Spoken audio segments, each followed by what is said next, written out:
Hey friends out there in YouTube land, Robert Ham here with Robert Ham Photography. Today I want to share with you my continuing journey from Fuji to Nikon to Sony back to Fuji. Right now we're actually on the Nikon to Sony part, and let's just jump right into it. Before we do, I want to call a couple things. I'm going to talk about like full frame versus crop sensor as far as one of my reasons for moving from Fuji in the first place. This is not a point where I would like to open up a debate about what's better, full frame or crop. Lots of cameras can suit many different people's purposes. So I wanted full frame. There are reasons that I wanted full frame.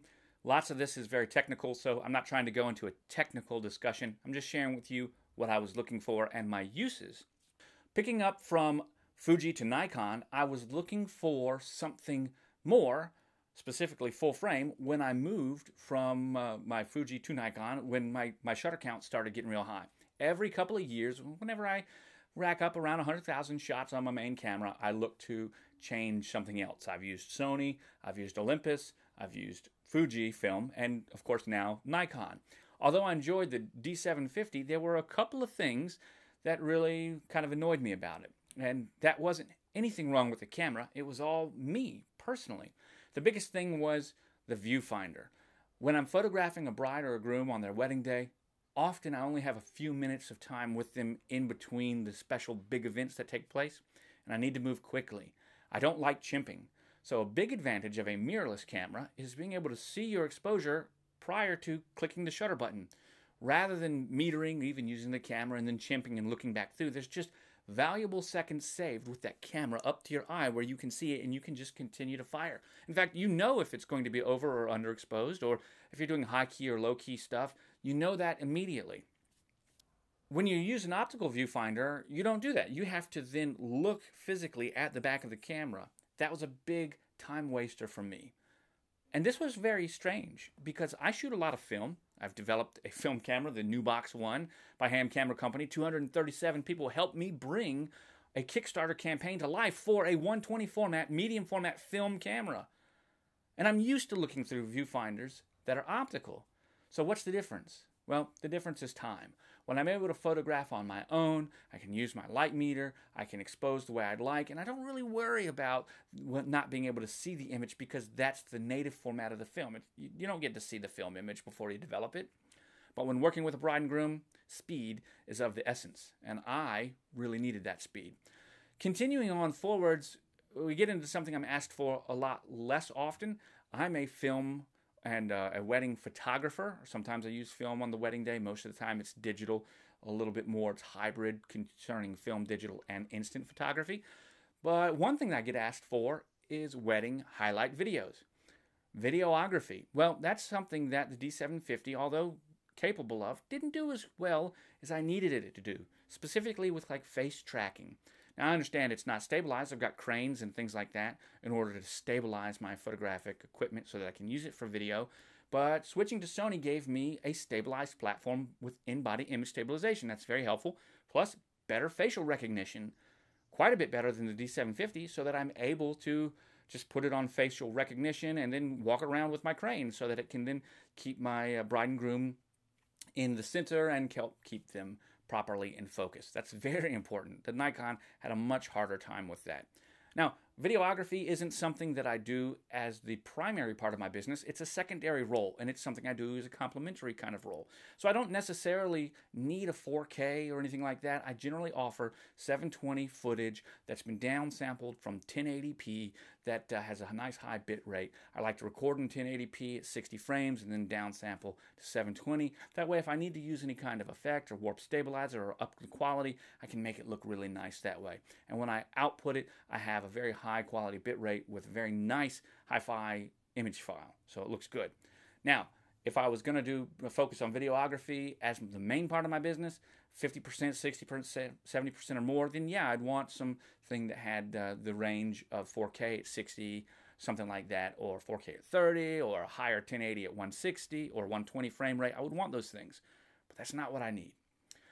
For me, about the 15% of my business, which happens to be videography, are done in wedding highlight videos, and exactly as I explained. So moving from Nikon to Sony was a good choice there. But the number one reason to go from Nikon to Sony was because in the full frame market, there was no other medium format film, or excuse me, there was no other full frame format mirrorless camera out there to pick. I could go to Olympus, that's smaller. I could go to Panasonic, again, that's smaller. I could stick with Fuji, of course, that's smaller, but I wanted full frame. And the only other player in the market was Sony. And I wasn't so upset about that. I didn't mind that. In fact, moving to the A7 II gave me the nice small format camera with a really great lens selection right here, albeit not as big as Nikon's, but still a nice lens selection. In fact, when I first moved over, I was using the 24-70 GM. That's Sony's top of the line f2.8 full frame wedding zoom. It's a great lens. But I found even that for my style of photography was just too big, too bulky. So I switched it out. I went from that to 4 smaller lenses, the 85 f1.8, the 50 f1.8, the 28 f2, as well as the 28 f2 21mm conversion. Those 4 lenses are what I use to photograph, and I found them to be great. And speaking of, if you're dealing with a 50mm f1.8 lens, the widest aperture is about 27mm. That's pretty big. Compare that to the GM at 50mm f2.8.8 gets you around 13mm, 11, 12, 13mm, something there. So it's almost 2.5 times as big of an aperture that you can get at f1.8 as compared to f2.8. Guys, that matters a lot. I shoot outdoors with neutral density filters, usually 3 to 5 stops, in order to be able to use a wide aperture. I then use flash in order to help block out or help fill any shadows that might be caused from a harsh sunny day, wedding on the beach with a beautiful blue sky. And having that big wide aperture, as big as 27mm or even bigger on the 85 f1.8, allows me to have a much more shallow depth of field and create the kind of photography that I'm looking to create. So I really enjoy that about the Sony. Of course, you can get that anywhere. Those were just anecdotes from why I chose to go from the 28 or the 24-70 G Master to some of their other lenses. There'll be another review coming up of those other lenses to tell you the differences and kind of like the build quality, so stay tuned for that. Finally, let me share with you some things that I thought were just kind of what I realized. Number one, Sony's image quality is really great. I do think the D750 had a much better handle on noise. I really do. Just straight out of the camera, JPEGs, I just felt like high ISO noise was a lot more controlled on the Nikon. However, that's not a bad thing. Now, I don't necessarily shoot JPEGs, okay? I shoot RAW. Even the RAW files were a little bit more noisy when you get into the high ISO.